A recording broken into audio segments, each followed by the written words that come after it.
시간 끌기는 오늘도 똑같이 되풀이됐습니다. 평소보다 앞당겨 시작했지만 윤석열 전 대통령 측의 의견 진술이 계속 길어지면서 결심 재판은 지연되고 있습니다. 김용현 전 장관 측이 법정을 우롱하며 얻어낸 하루이고 그 하루를 윤 전 대통령 측이 이어받아 또다시 사법체계를 우롱하는 발언으로 채우고 있습니다. 먼저 결심 재판이 어디까지 왔는지 현장을 연결해 들어보겠습니다. 여도영 기자, 윤 전 대통령 측이 아직도 의견을 내고 있는 것 같은데 그렇다면 가야 할 길이 멀었다고 봐야 합니까? 네, 아직도 더 남았습니다. 조금 전에 재판 휴정하고 다시 시작했는데요. 아직도 윤 전 대통령 측 서증 조사가 진행 중입니다.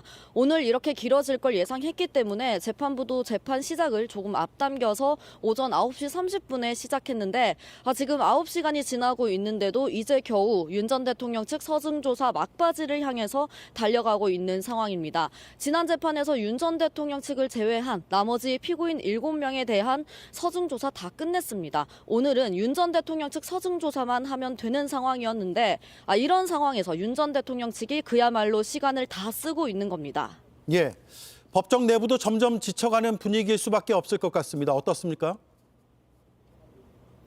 네, 피고인을 제외하고는 모두 피로감이 역력해 보입니다. 특검 내부적으로도 그렇고요. 지기현 재판부도 변론 자체를 끊지는 못하지만 중복되는 내용을 줄여달라 계속해서 제지하고 있는 상황입니다. 이렇게 시간 끌기식 침대 변론이다 이런 지적 나오고 있지만 정작 당사자들의 분위기는 좀 다릅니다. 윤 전 대통령은 오후 4시쯤 휴정을 한번 할 때 김용현 전 장관 측 변호인과 웃으면서 그러니까 한방 미소 지어 보이기도 했고요.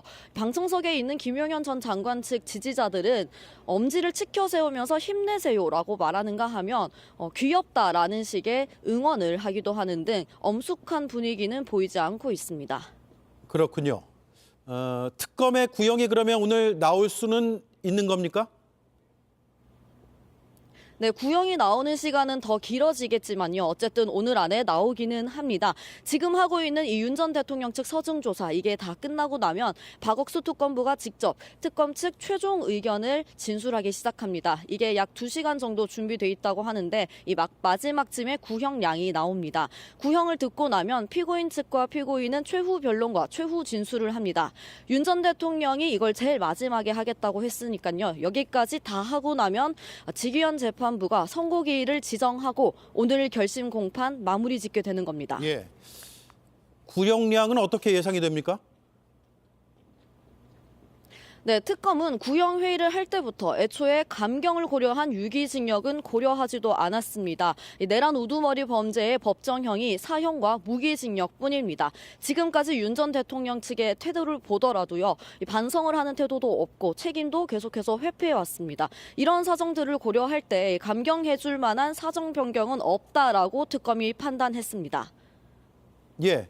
여도영 기자는 잠시 뒤에 다시 한번 연결을 하도록 하죠. 지금까지 서울중앙지법에서 여도현 기자가 전해드렸습니다. 서부지법 폭동 사태 배우로 지목된 사랑제일교회 목사 전광훈 씨가 구속 심사를 받았습니다. 폭동이 일어났던 바로 그 법원에서입니다.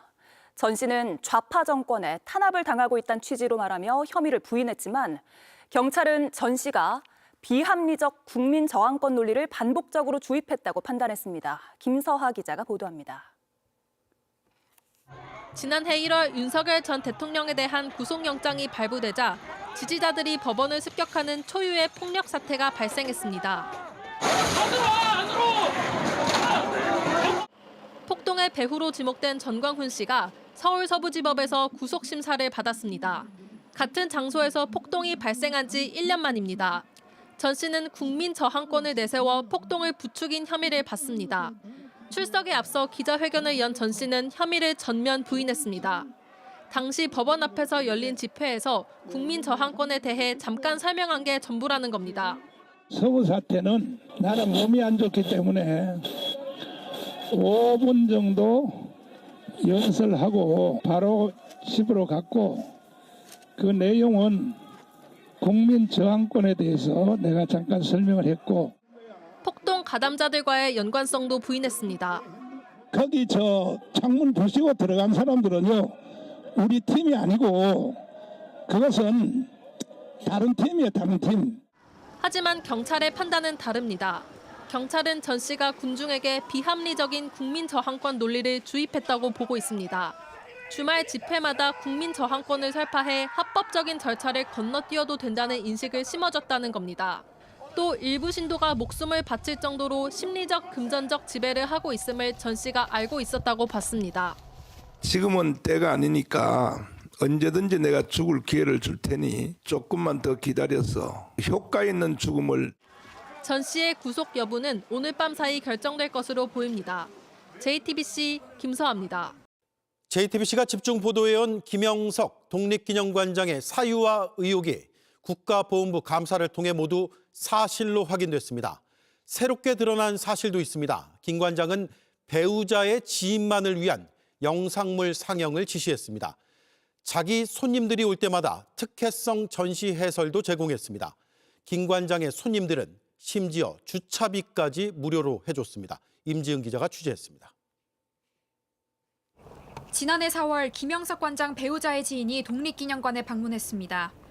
김 관장은 배우자 지인 도착 시간에 맞춰 독립기념관 MR 상영관에서 특정 영상물을 상영하라고 지시했습니다.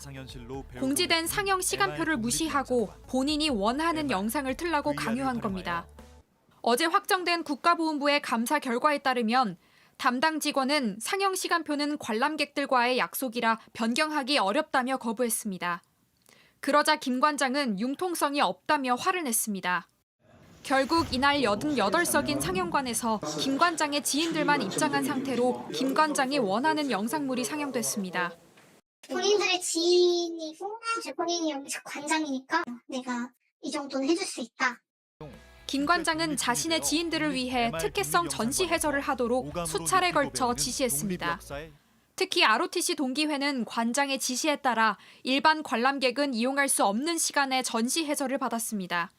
심지어 감사가 시작된 뒤인 지난해 9월 23일에도 장로의 지인 50명에게 특혜성 전시 해설을 하도록 지시했습니다. 김 관장의 손님들에게는 11차례에 걸쳐 주차료까지 면제해줬습니다. 이번 국가보훈부 감사로 드러난 김 관장의 비위는 14건, 절반 이상이 반년에 걸쳐 JTBC가 보도한 사유와 논란들입니다. 공공기관장으로서의 책임의식과 민주적 운영 원칙을 정면으로 위반 행위입니다. 독립기념관 이사회는 이르면 다음 주 김 관장에 대한 해임 건의안을 논의할 예정입니다. JTBC 임지은입니다. 한일 정상회담을 위해 일본을 방문한 이재명 대통령이 다카이치 일본 총리의 환대를 받았습니다. 다카이치 총리가 이 대통령의 숙소 앞까지 직접 와서 깜짝 마중에 나선 겁니다. 이재명 대통령은 한국과 일본이 새로운 60년의 원년을 만들길 기대한다고 말했습니다. 이승환 기자가 취재했습니다. 다카이치 사나의 일본 총리가 이재명 대통령을 반갑게 맞이합니다. 이 대통령이 묵기로 한 호텔까지 와서 예정에 없던 깜짝 마중을 나온 겁니다. 정말 반갑습니다.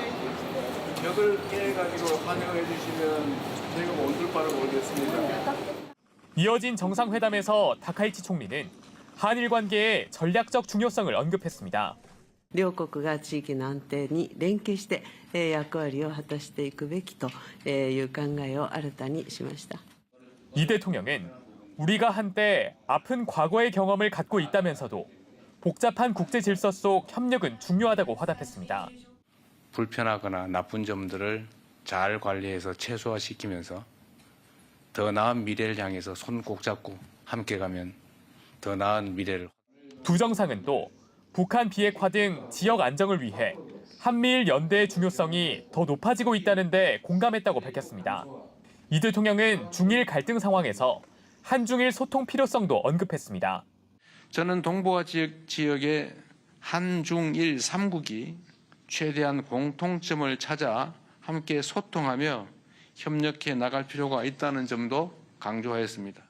과거사 문제와 관련해선 조세희 탄광 수몰 사고 희생자들의 유해 신원 확인을 위해 DNA 감정을 추진하기로 뜻을 모았습니다. 지난해 10월 취임한 다카이치 총리와 이 대통령의 만남은 이번이 세 번째입니다. 내일 두 정상은 백제 문화 영향을 받은 호류지를 찾아 친교 일정을 진행합니다. 오사카에서 JTBC 이승환입니다. JTBC 뉴스를 시청해 주셔서 고맙습니다. 저희는 저녁 6시 30분 뉴스룸에서 뵙겠습니다.